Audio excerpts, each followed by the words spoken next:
Nino-sama, we adore you. Boo-hoo, I can't survive another second without Nino-sama's live stream. That is hilarious. I can't anymore. I'm going feral right here, right now. That is hilarious. That's a meme, by the way. What the hell is that music track? You know what this reminds me of? This reminds me of a game that Markiplier played called like Murder Bunnies or something. And he had like an intro that was so fucking sick. Yeah, this is what that reminds me of. Such a good track. Nino, isn't that? Huh? You don't know Nino-sama? Have you been living under a rock? She's the hottest streamer right now. I'm a level 9 fan of her live stream channel. Sends her so many gifts. Nino-sama often reads my comments. It seems that Nino is safe and sound. You're finally relieved, but somehow you feel that you will meet that girl again one day. Are we not doing a meeting today? Okay. Nino. After shattering the trap laid by the mysterious voice, Nino pours her sincerest feeling into tearing apart this mania. Incidentally, while dealing with the remnants of the mania, Chief learns that Nino is safe and sound. Okay. You should still probably meet her to check if her head is screwed on right or not. End call 2. At the entrance of a shop, a middle-aged man is tearing off the notice on the door. Hello, sir. Grocery store owner. Hey, I remember you, the fella who came by to buy water and get change in the middle of the night. What's up? Need some change again? No, I just saw you tearing the notice off and I was wondering, have all these people come back? Yes, and these have been up for too long. Look, the words on them are all smudged. Even if they haven't been found, I need to replace them. The shopkeeper shakes the torn notice at you. You look at the words and find that all the information related to call at 3 AM is now illegible. It's as if it's been soaked in water. Indeed, do you remember why they disappeared? I can't read anything on this. I really don't remember. They all look pretty young. I hope they weren't sold as hypercube miners to the private mines. It's funny, like, how is she doing that? She shouldn't have the ability to rewrite memories. I think the only one we have encountered so far who can rewrite memories is Adela. Huh. Whatever. You help the shopkeeper remove all the notices, for which he insists on giving you a piece of candy. Unable to refuse, you follow him into the grocery store to get one. There's a trace of mania scent in the shop, so faint that it can only indicate that someone has activated their mania ability here before. But no one was hurt here and no property was damaged. Only the memories related to Call of 3M has been completely erased, which is horrible. You know, messing with someone's memory like that. I mean, that person is dead technically. You're removing a part of them, so it's a new person at that point, you could say. Pretty much murder, I would say. Kinetic Fan 3. Oh, this guy. The comms device in your pocket rings. It's from Nightingale. Chief, the East Side Local Security Precinct called the MBCC and said that a fanboy is behaving abnormally. They apprehended him after citizens reported him. A stalking fanboy, could it be? He's a fanatical fan of Nino. Apparently, after watching Nino come out as a sinner in a live stream, he's determined to break into MBCC and be detained alongside her. That is hilarious. But he couldn't figure out the exact address of MBCC, so he started causing disturbances on the street. I see. But he got detained at the East Side Local Security Precinct at the end, right? That's not the place he wanted, but at least he got detained. Guess he achieved half his wish. That is hilarious, actually. Frantic fan. Oh, that's what he looks like. He looks weird. He reminds me of that guy from that one show. What was it called?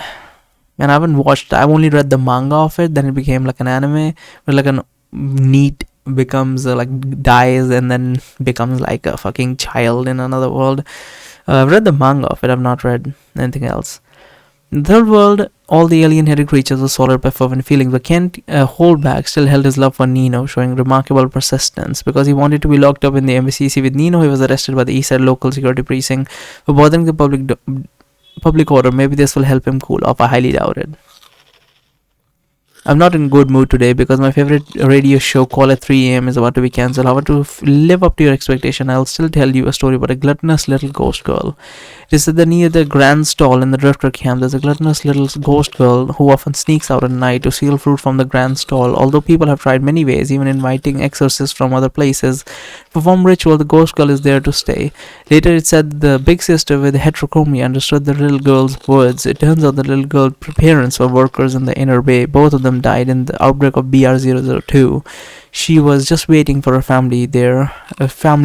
It's indeed a sad story, but at the end of the story, a girl from the outland uses a musical instrument called a swona to soothe the a little ghost girl, and send her off. Maybe this is the only good part of the story. Why is that chewing ASMR going on?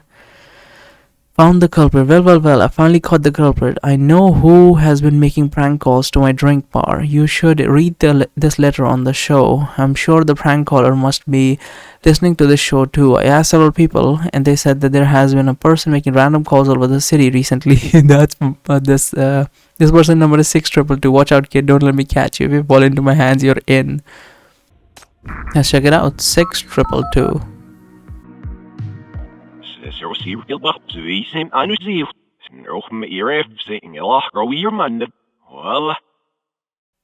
What type of Mandela catalog is this?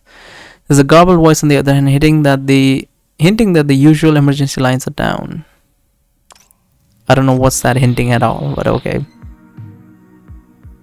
Let's look at this. Mania residue. It's really weird that we are actually getting into this very weird situation.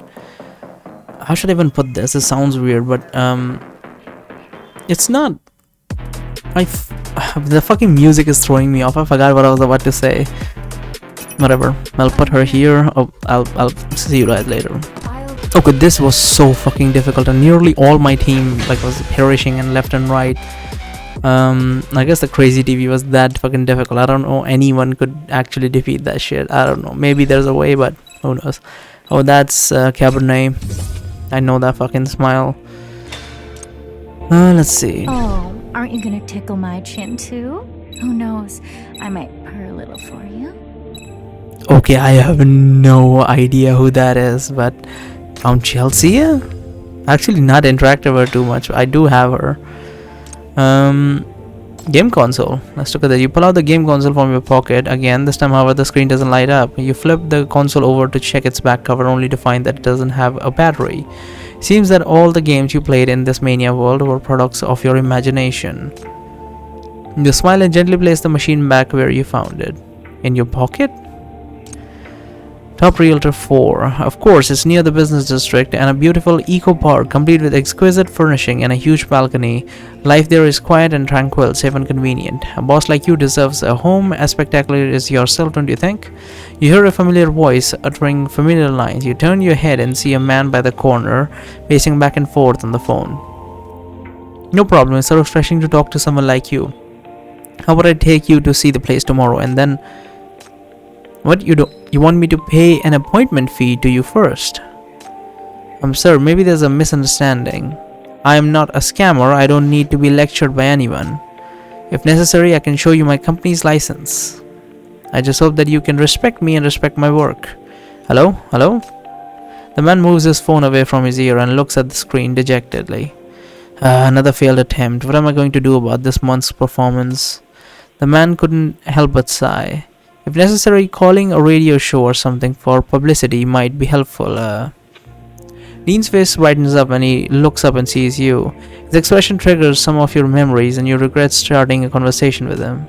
Oh, how nice of you. I knew at first glance that you are no average Joe. Here, please take my business card.